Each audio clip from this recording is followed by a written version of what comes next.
દર્શક મિત્રો, આપ જોઈ રહ્યા છો Banas crime 24 news Gujarati channel. હવે જોઈએ આજના મુખ્ય સમાચાર।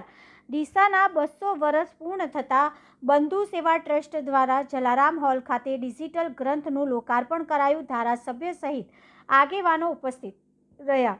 ડીસાના 200 વર્ષ પૂર્ણ થતા ધામધૂમથી ઉજવણી કરાઈ। ડીસા સ્થાપનાના 200મા વર્ષ સંસ્થાનો તાર જોડાયો છે।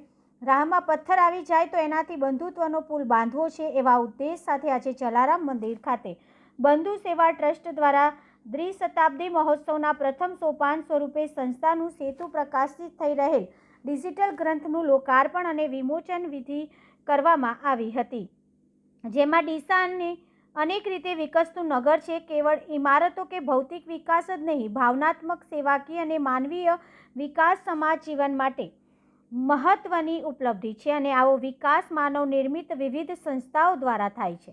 સમાજને સ્વસ્થ વિકાસ થાય છે, માનવ જીવન ઉત્કૃષ્ટ બને છે તથા વ્યક્તિ સ્વની સમાવિષ્ટ સુધી પહોંચે તે માટે અનેક સંસ્થાઓનું નિર્માણ કરવામાં આવે છે। સાથે ડીસા અને ડીસા તાલુકામાં આવી અનેક સંસ્થાઓ કાર્યરત છે, તેવી સંસ્થાઓના માહિતીસભર ગ્રંથોનું વિમોચન વિધિ રાખવામાં આવી હતી, જે કાર્યક્રમમાં આદરણીય મહાનુભાવમાં અને આશીર્વચન આપવા પૂજ્ય સ્વામી નિજાનંદ બાપુ, પ્રખર વક્તા બ્રહ્મચારી આશ્રમ ગોતરકા ડૉક્ટર નવીનભાઈ શાહ, સાહિત્ય અને કલા મર્મજ્ઞ તથા મહેમાનોમાં પ્રવીણભાઈ માળી, ધારાસભ્ય ડીસા ભગવાનદાસ ઠક્કર, બંધુ કનુભાઈ આચાર્ય, ચારુબેન ભગવાનદાસ ઠક્કર વગેરે સહિત નામી અનામી આગેવાનો અને કાર્યકરો સાથે પત્રકાર મિત્રો, સહયોગીઓ ઉપસ્થિત રહ્યા હતા। અહેવાલ હરેશ ઠક્કર, ડીસા, બનાસકાંઠા।